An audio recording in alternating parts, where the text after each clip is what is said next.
Online education में आप सभी का स्वागत है। डॉक्टर विद्या उपाध्याय का आप सभी को हार्दिक नमस्कार छात्रों।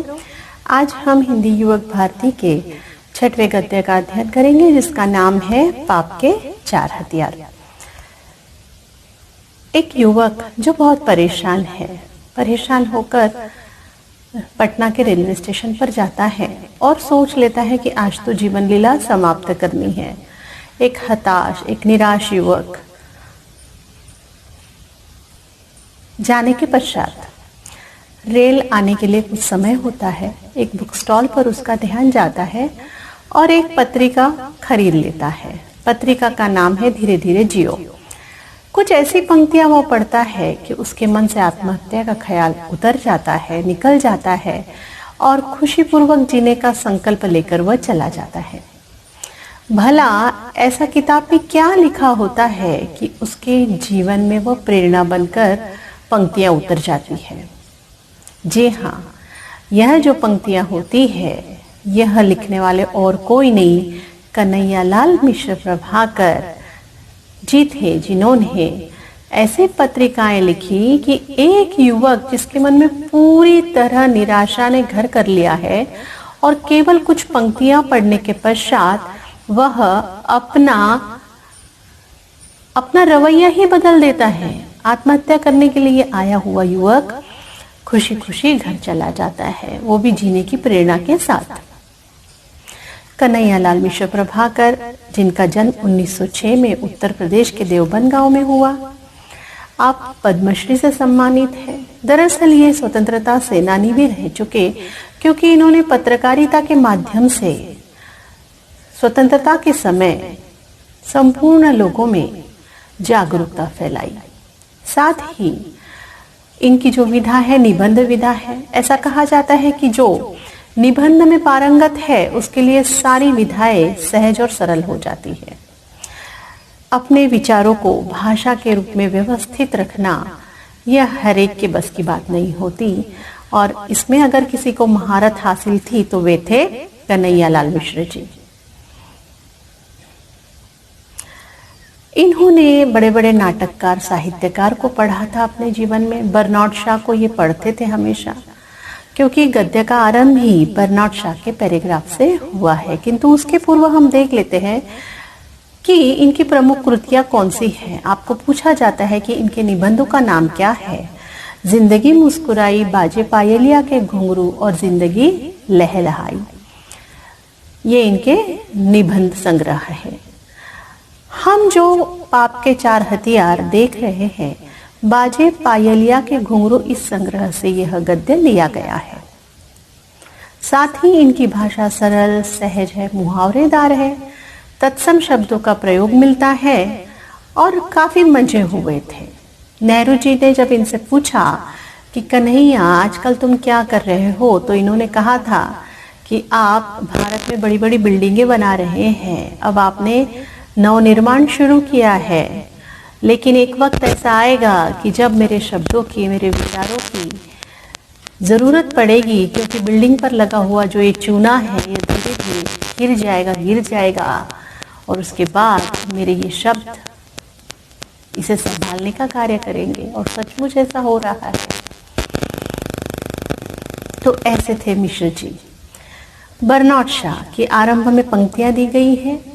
बर्नार्ड शॉ एक सफल साहित्यकार, नाटककार, अंग्रेजी साहित्य में इन्होंने अपनी पैठ बनाई थी। बर्नार्ड शॉ का स्वयं का जीवन ही संघर्ष में बीता था। ऐसा कहा जाता है कि इनके पिताजी हमेशा शराब लिया करते थे और इन्होंने घर को छोड़ दिया था। माता ने इनका पालन पोषण किया था। साथ ही बर्नार्ड कुछ अलग ही व्यक्तिमत्व के धनी थे। उन्होंने साहित्य क्षेत्र को इसीलिए चुना था कि वे कहते थे कि साहित्य में सबसे अच्छी बात यह होती है कि साहित्यकारों को दिखावा करना नहीं पड़ता, अच्छे अच्छे कपड़े नहीं पहनने पड़ते, वे जैसे हैं वैसे ही सभी समाज उन्हें अपनाता है। उनके कपड़ों को देखकर नहीं, उनके विचारों को और उनके लेखनी को देखकर लोग उन्हें चाहते हैं, इसलिए उन्होंने साहित्य को चुना। बर्नार्ड को एक बार एक महिला ने भोजन पर आमंत्रित किया। बर्नार्ड शॉ भोजन पर गए। अस्त व्यस्त कपड़े थे, कपड़ों पर प्रेस आयरन किया हुआ नहीं था, जूते पुराने से थे और चले गए बर्नार्ड। महिला ने उन्हें देखा और कहा, मैंने बहुत मेहमानों को बुलाया, बर्नार्ड आप ऐसे कैसे आ गए? बर्नार्ड ने गुस्सा नहीं किया, वे चले गए और सूट बूट पहनकर आ गए। और जब डाइनिंग टेबल की मेज पर बैठे तो बर्नार्ड ने सारा जितने भी खाना बनाया हुआ था, जो भी पकवान थे, अपने सारे कपड़ों पर गिरा दिया, अपने कपड़ों पर लगा लिया और उन्होंने एक निवाला भी नहीं खाया। महिला ने पूछा, बर्नार्ड आप ये क्या कर रहे हो? तो बर्नार्ड ने कहा कि आपने तो मुझे आमंत्रित ही नहीं किया, आपने तो मेरे कपड़ों को भोजन पर आमंत्रित किया था। तो ये जो साहित्यकार होते थे, नाटककार होते थे, इनकी छवि अलग होती थी, ये सबसे हटकर होते थे, हम ऐसा कह सकते हैं। और ऐसे ही बर्नार्ड को पढ़ते थे कन्हैयालाल मिश्र प्रभाकर जी, और आरंभ भी इन्होंने ऐसे ही किया है। आरंभ के पैराग्राफ में कहा है उन्होंने, मैं खुली सड़क पर कोड़े खाने के लिए बच जाता हूँ, लोग मेरी बातों को दिल लगी समझकर उड़ा देते हैं। बात यूं है कि मेरे एक शब्द पर वे गौर करें तो समाज का ढांचा डगमगा उठे। यहाँ बर्नार्ड शॉ के पैराग्राफ में कहा गया है कि लोग इसलिए उनकी बातों को हवा में उड़ाते हैं क्योंकि वे नहीं चाहते कि वे समझे, और बाद में कहते हैं कि वे मुझे बर्दाश्त नहीं कर सकते, यदि मुझ पर हंसे नहीं तो मेरी मानसिक और नैतिक महत्ता लोगों के लिए असहनीय हो जाएगी। इसीलिए मेरे नागरिक बंधु या तो कान पर उंगली रखते हैं या बेवकूफ से भरी हंसी के अंबार के नीचे ढक देते हैं। दरअसल बात यह है कि अगर हम खुद देखते हैं कि जब हमें कोई बात पसंद नहीं आती, या तो हम उसे उपेक्षित कर देते हैं या हम उस पर हंस देते हैं। समाज भी ऐसा ही करता है। जब समाज को ऐसा लगता है कि कोई हमें रोक रहा है तो उसकी बातों को अक्सर उपेक्षित किया जाता है या उस पर हंस दिया जाता है। देखिए ना, कोई बहुत पढ़ा लिखा व्यक्ति हो तो पहले हम खुद सुनते थे कि अरे पढ़ लिख कर ये व्यक्ति पागल हो गया है। दरअसल वो पागल नहीं होता है, उसकी बातें ऐसी होती है कि वह समाज के लिए असहनीय होती है, इसीलिए लोग उसे पागल समझने लगते हैं। और ऐसे ही बड़े बड़े साहित्यकारों के साथ होता है, संतों के साथ होता है। और यहाँ आगे की पंक्तियों में इन्होंने कहा है कि संसार में इतने महान पुरुष, सुधारक, तीर्थंकर, अवतार, संत, पैगंबर आ चुके हैं, पर अभी तक संसार वैसा का वैसा ही चल रहा है। मिश्र जी कहते हैं कि बड़े बड़े संत जो कि घर को त्याग देते हैं और एक अलग तपस्या में विरक्ति का जीवन व्यतीत करते हैं। आपने कबीरदास का नाम सुना है, आपने टुकड़ों जी का नाम सुना है, आपने सूरदास का नाम सुना है, तुलसीदास का नाम सुना है। कई संत महात्मा होके गए जिन्होंने आने वाले समय में हमको बहुत कुछ दिया और समाज को सुधारने का प्रयास करते गए और समाज के मूल्यों को बचाने के लिए अपनी लेखनी से बहुत कुछ देते गए। बाद में उन्होंने सुधारकों के बारे में कहा है कि कई सुधारक आ गए। आप देखिए ना कि कई समाज सुधारक होते हैं, जैसे महात्मा फुले है, अंबेडकर है, साथ ही दयानंद सरस्वती है ना, विवेकानंद है, जिन्होंने आजादी की लड़ाई में भाग लिया। ऐसे कई नेता हैं जो समाज के लिए लड़े। साथ ही उन्होंने तीर्थंकर के बारे में बोला है। तीर्थंकर किसे कहेंगे हम? जैसे जैन में तीर्थंकर होते हैं। जैन धर्म सबसे पुराना धर्म माना जाता है, जिसके प्रथम ऐसा कहा जाता है कि ऐसे धर्म के जो प्रणेता थे वो ऋषभदेव थे और बाद में 24वें तीर्थंकर महावीर जी थे। इन्होंने अपने जीवन में बहुत कुछ सहा भी, साथ ही आचार और विचार जीवन को सही ढंग से जीने के लिए कैसे होना चाहिए वह समाज को सिखाया। बाद में पैगंबर का नाम यहाँ लिया गया है। पैगंबर जो अल्लाह के बंदे होते हैं, या हम कह सकते हैं कि जो अल्लाह का मैसेज या अल्लाह का संदेश हम तक पहुंचाता है उसे पैगंबर कहा जाता है।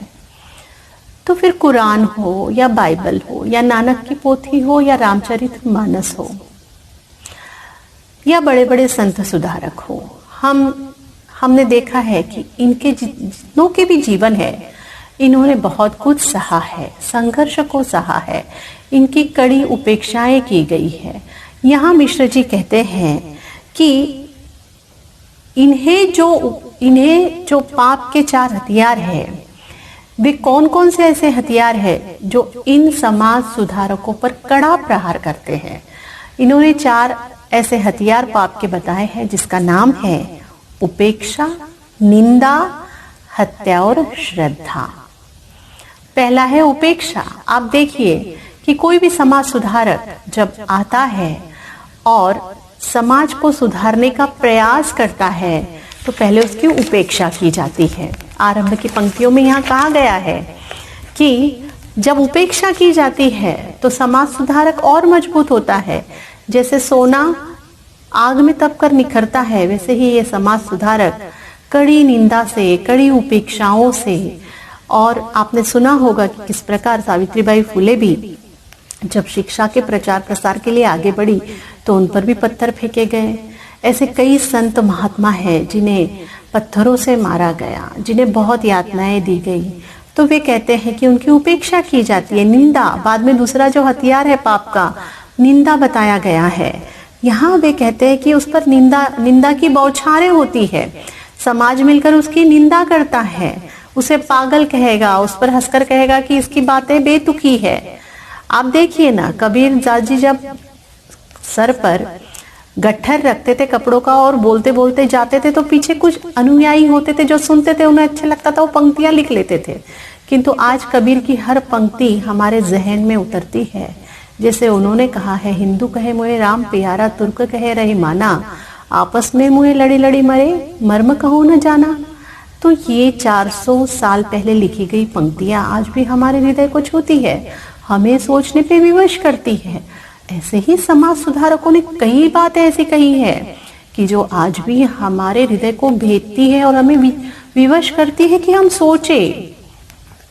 यहाँ दूसरा हथियार जो बताया गया है उपेक्षा का है, निंदा का है, कि उनकी निंदा की जाती है, उन्हें धुतकारा जाता है। देखिए ना, संत मीराबाई को भी जहर का प्याला दिया गया था। वे तो भक्त थी, कृष्ण की भक्ति में थी, लेकिन क्या मिला, उन्हें भी जहर का प्याला थमाया गया। ऐसे कई उदाहरण उन्होंने दिए हैं। बाद में उन्होंने कहा है कि ऐसी निंदा की जब रगड़ इन लोगों को मिलती है तो वे और प्रखर होते हैं, वे हारते नहीं है। जब समाज उनकी उपेक्षा करता है, समाज उनकी निंदा करता है तो वे हारते नहीं है, वे तो और प्रखर होते जाते हैं। और धीरे धीरे जब समाज उनको सहन नहीं कर पाता तो हत्या की ओर बढ़ता है। उन्होंने बहुत सुंदर उदाहरण दिए हैं। सुकरात, साथ ही कहा है कि सुकरात के लिए जहर का प्याला है। सुकरात का नाम आप सभी जानते हैं कि एथेंस के, यूनान के एक प्रसिद्ध दार्शनिक थे। दरअसल सुकरात ऐसे थे कि जिन्होंने आचार को ज्यादा महत्व दिया, जिनके दर्शन अलग थे, जो कहते थे कि आपके विचारों से ज्यादा आपके विचार आपके आचार में झलकने चाहिए। और नौजवानों को अक्सर वे ऐसा ही ज्ञान देते थे। और एथेंस के जो शासक थे वे घबराने लगे। उन्होंने सोचा कि अगर सुकरात ने नौजवानों को बिगाड़ दिया तो हमारा शासन छीन जाएगा, और उन्होंने सुकरात को जेल में डाल दिया। सुकरात के कुछ शिष्य थे, उन्होंने कहा कि हम जेल से भाग जाते हैं, लेकिन सुकरात नहीं माने। उन्होंने कहा कि जो मैं बोलता हूँ वही मैं करता हूँ, अगर मैं आज भाग गया तो जो हमारे नीति मूल्य है शासक ने ठहराए हैं वे समझेंगे कि मैंने पलायन कर लिया। इसलिए जब उन्हें जहर दिया गया तो उन्होंने हंसकर जहर पी लिया और कहा कि मैं देश के कानून को मानता हूँ और इसका मान रखना चाहता हूँ, इसीलिए जहर का प्याला पी रहा हूँ। तो ये ये आम आदमी नहीं कर सकता है। उन्होंने कहा है जो लोकोत्तर है, जो लोक से बड़े है, जो आम आदमी से बड़ा है, जो खास है, वे ही व्यक्ति ऐसा कदम उठा सकते हैं। आम व्यक्ति ऐसा कदम नहीं उठा सकता। सुकरात के लिए जहर का प्याला तो ईसा मसीह के लिए सूली। ईसा मसीह, संपूर्ण विश्व में सभी जानते हैं कि ईसा मसीह केवल 33 वर्ष के थे जब उन्हें सूली पर चढ़ा दिया गया। उनके दोनों हाथों पर कीलें ठोकी गई थी, पैरों में कीलें ठोक दी गई थी। तो जो भी व्यक्ति समाज सुधारने के लिए आगे आता है तो उन्हें अत्यंत असहनीय कष्टों का सामना करना पड़ता है। बाद में उन्होंने दयानंद सरस्वती का नाम लिया है। दयानंद जी जो कि प्रसिद्ध वैद्य शास्त्री भी थे, विद्वान भी थे, और जोधपुर में एक राजा के साथ इनकी बात होती रहती थी। जोधपुर के राजा को इन्होंने कहा था कि आप नन्ही नाम के वैश्या से संबंध तोड़ दीजिए, आपका प्रजा पर ध्यान नहीं है। तब वो जो नन्ही नाम की वैश्या थी दयानंद जी पर क्रोधित होती है और दयानंद जी को एक झूठे वाक्य में फंसाकर उन्हें पीसे हुए कांच खिलवा देती है। अर्थात जो भी व्यक्ति हित चाहता है समाज का, उसे अक्सर जो पाप का तीसरा हथियार है हत्या, उसे हत्या कर दी जाती है या उसे मार दिया जाता है। यहाँ मिश्र जी कहते हैं कि ऐसा क्यों आज भी हमारा देश या संपूर्ण विश्व इतने बड़े बड़े समाज सुधारकों का नाम लेता है, बड़े बड़े अवतारों का नाम, यहाँ अवतार का उल्लेख किया गया है। अवतार का तात्पर्य है, जैसे आरंभ में सतयुग में आपने विष्णु के अवतारों का नाम सुना होगा कि किस प्रकार विष्णु अवतार बदल बदल कर धरती पे आए और जो भी पाप था या जो भी अन्याय अत्याचार था उसको नष्ट करने का प्रयास किया।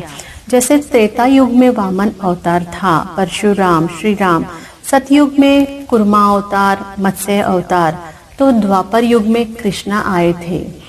यहाँ कहने का तात्पर्य है कि अवतार भी जन्म लेते हैं पाप का संहार करने के लिए, किंतु इतना सब होते हुए भी, इतने सब सुधारक होते हुए भी कहाँ लोग इनको अपनाते हैं या कहाँ हम मानते हैं। आज भी आप देखिए ना, आज हम भ्रष्टाचार में लिप्त है, हर जगह भ्रष्टाचार है, अप्रत्यक्ष रूप से कहीं ना कहीं हम उसका हिस्सा है। अगर आपने आवाज उठाने की कोशिश की, आप उस भ्रष्टाचार का हिस्सा नहीं बनते हो, तो आपको कोई भी तरीके से तकलीफ दी जा सकती है। अर्थात कहाँ नहीं है भ्रष्टाचार, कहाँ नहीं है रिश्वतखोरी, कहाँ नहीं है कालाबाजारी, कहाँ नहीं है झूठ, सब जगह पूरे संपूर्ण विश्व में इतने बड़े बड़े पैगंबर सब होके गए। हम इनके किताबें पढ़ते हैं, भाष्य करते हैं, बड़े बड़े भाषण होते हैं, किंतु कहाँ आचरण में कोई ये सब बातें ला पाता है। यही मिश्र जी का कहना है कि हम आखिरी में जो हथियार अपनाते हुए श्रद्धा का, पहले हम उपेक्षा करते हैं, निंदा करते हैं और बाद में इनकी हत्या करते हैं और बाद में इस पर मरहम लगाने का काम करते हैं। किसके माध्यम से? स्मारक के माध्यम से।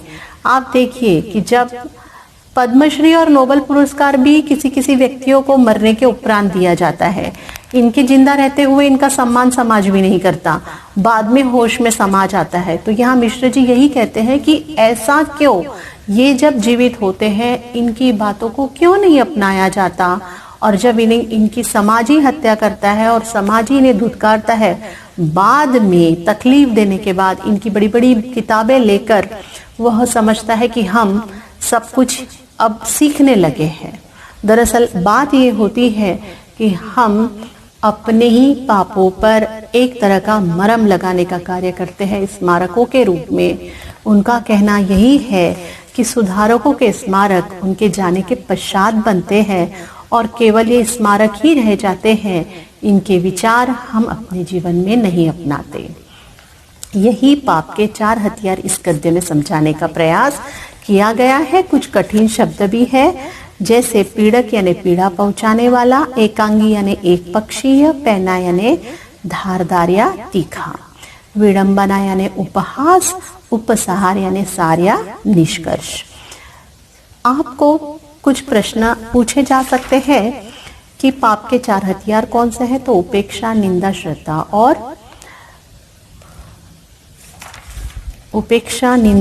और हत्या, ये 4 पाप के हथियार हैं। आरंभ में जॉर्ज बर्नार्ड शॉ का कथन आपको बताया गया है, साथ ही निबंधों के संग्रह के नाम भी दिए गए हैं। बहुत ही सुंदर पाठ है जो हमको सोचने पर विवश करता है कि समाज का जो ढांचा है क्यों नहीं सुधरता। अर्थात जीवन में हम इतनी बड़ी बड़ी बाइबल, कुरान, नानक की पोथियों को जो पढ़ते हैं, मानस पढ़ते हैं, हम अपने जीवन में या आचरण में इसको क्यों नहीं लाते। केवल ये किताबें ही रह जाती है और जो बड़े बड़े सुधारक होते हैं, संत होते हैं, उनके स्मारक बनाकर उन्हें केवल हम अपनाते हैं, केवल दिखावा करते हैं, किंतु अमल में नहीं लाते। यही प्रश्न हमारे लिए मिश्र जी छोड़कर गए हैं। अगर आपको पाठ समझ में आया हो तो आप शेयर कीजिए, लाइक कीजिए, साथ ही सब्सक्राइब करना मत भूलिए। गद्य के आरंभ में ही और बीच बीच में आपको कुछ स्लाइड्स दिए गए हैं, आपको प्रश्नों के उत्तर दे दिए गए हैं। धन्यवाद।